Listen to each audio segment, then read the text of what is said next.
Halo teman-teman, dan hari ini kita mau lihat replika. Jadi ini replika dari tabut perjanjian. Yuk ikutin ya. Nah ini kami buat tempatnya seperti ini. Ini dia replikanya. Ini aku mau lagi bersihkan teman-teman. Buat ini sesuai dengan petunjuk Tuhan. Jadi Tuhan sendirilah yang menunjukkan bagaimana cara pembuatan tabut perjanjian.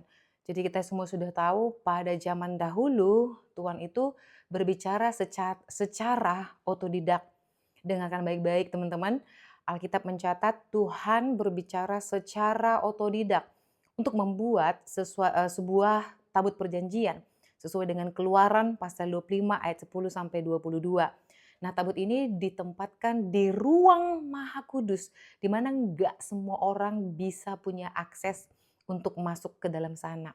Nah, kira-kira seperti ini adalah bentukannya, dan ini nggak bisa disentuh atau dipegang pada saat itu ya, pada zaman itu, oleh kaum selain daripada kaum Lewi. Jadi kita melihat bagaimana seorang yang bukan kaum Lewi memegang pada saat itu sehingga dia langsung mengalami yang namanya kehilangan ya nyawa.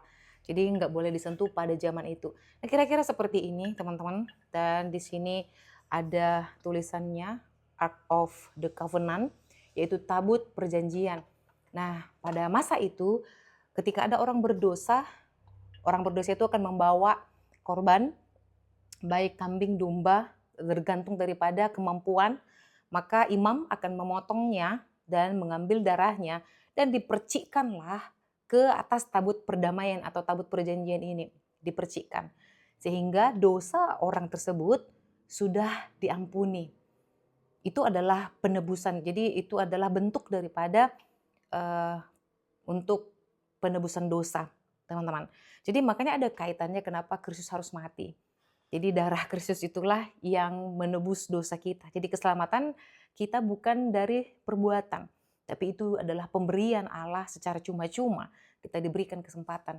Hanya bagaimana kita menghidupi, mengucap syukur, dan menghargai pemberian itu, itulah kita hidup sama seperti Kristus. Hidup kita belajar, itu adalah level paling tinggi dari seorang Kristen. Hidup sama seperti Kristus. Jadi itu enggak segampang itu, tapi ada banyak lagi penjelasannya sama ya. Jadi sama itu ada secara teologi banyak banget bisa diinikan, tetapi cerminan kasihnya ya. Karena kalau segambar atau sama seperti itu banyak orang mengambil tidak menikah dan yang lainnya. Jadi itu banyak banget secara teologi. Jadi saya mengambil secara umumnya adalah sama seperti Kristus adalah kasihnya gitu ya. Jadi itu yang kita ambil. Nah, aku mau jelasin dulu ini apa-apa aja yang ada di dalam tabut perjanjian ini. Apa aja yang ada di dalam tabut perjanjian, oke? Nah, ini pada saat itu ini sesuai dengan instruksi dari Tuhan ya. Dilapisi emas seperti ini, lalu ada 2 kerup malaikat, kerup tapi pada saat itu ada 2 yang menjaga tabut itu seperti ini, inilah dipanggil tutup pendamaian ya. Kita akan buka, jadi ini bisa dibuka. Jadi tempatnya ini Anda bisa lihat posturnya, Anda bisa bayangkan bentuknya, ya kan? Nah, jadi ini adalah langsung perintah dari Tuhan buat bentuknya. Aku nggak tahu apakah originalnya sama karena aku nggak ngeliat kan, tapi berdasarkan kitab Keluaran, kira-kira seperti ini ya teman-teman. Jadi aku nggak bisa bilang seperti ini persis gitu, nggak tahu karena saya nggak hidup di zaman itu. Hanya kita mengikut daripada apa yang ada di pola Keluaran. Nah, seperti ini.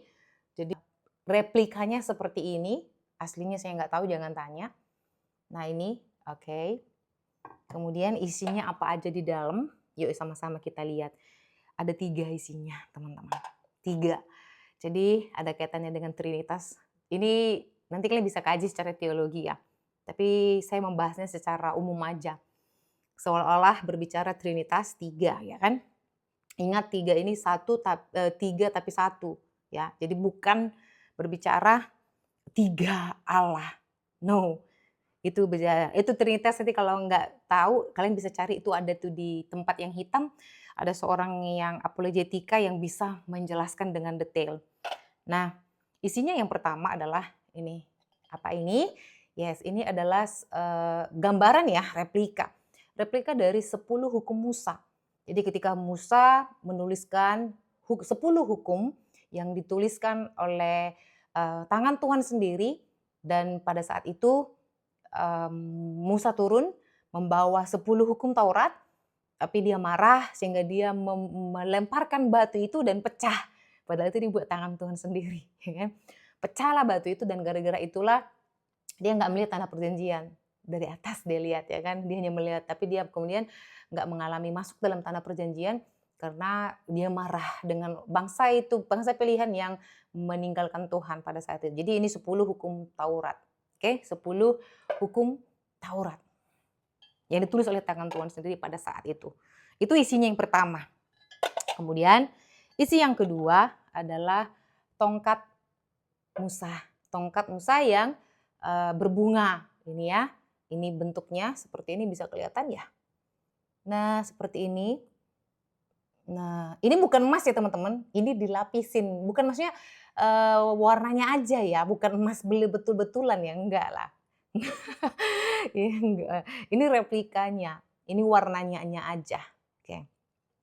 Kemudian yang berikutnya adalah ini buli-buli berisi manna atau roti yang turun dari surga. Nah, jadi kalau kita melihat seperti ini kan teman-teman, replika ini ya. Ini kan kita bisa dapatkan atau lihat ini di tanah perjanjian. Nah, ketika kita udah baca Alkitab, kita bisa melihat kayak gini. Itu kan kayak timbul iman ya. Wow, gitu, replika bahwa pada zaman itu kira-kira bentuknya seperti ini, buli-bulinya kelihatan nggak? Oke, kelihatan nggak? Nah, ini ada ukirannya. Ini ada kayak seperti ini. Nah, terus dalam inilah diisi dengan roti manna, roti yang langsung turun dari surga yang memberikan makan umat pilihan Tuhan pada masa itu. Nah, kira-kira bentuknya seperti ini. Yang ada di dalamnya, dan ini adalah mereka letak di pundak. Ini tidak boleh dibawa oleh binatang ataupun nggak boleh ditandu atau dibawa hewan seperti itu. Harus manusia yang memikul ini. Harus manusia. Jadi semua yang tertulis dalam Alkitab itu ada artinya dan bisa dicek secara akademis gitu. Nggak boleh, ini nggak boleh binatang. Makanya ketika Daud kan berusaha untuk mencapai itu kan banyak orang-orang nggak berani sehingga mereka meletakkan kerbau dan akhirnya tempat daerah itu binasa kena bisul-bisul gitu ya.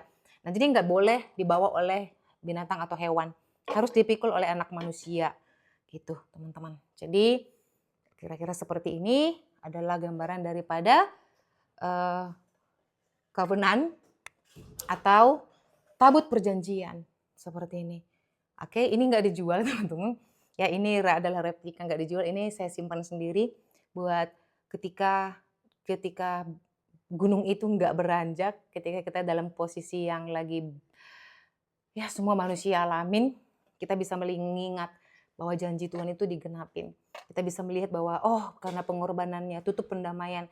Kalau enggak ya hanya orang kaya kali yang boleh masuk ya dalam kerajaan surga, karena mereka bisa tiap kali berdosa bisa beli lembu dan kambing untuk persembahkan perdamaian, ya kan? Tapi itulah undangan keselamatan kepada semua yang percaya bahwa barang siapa yang percaya kepada Tuhan Yesus, mengaku dengan mulutnya, dia akan diselamatkan. Dan Tuhan tidak membuang orang yang mengasihi dia. Jadi undangan keselamatan terbuka kepada semua kita. Adakah kita meresponi dan menghargainya? Jadi ini adalah replika dari apa yang ada dalam kitab Keluaran, dan semoga ini memberkati ya, memberkati setiap kita dimanapun kita berada. Oke, shalom.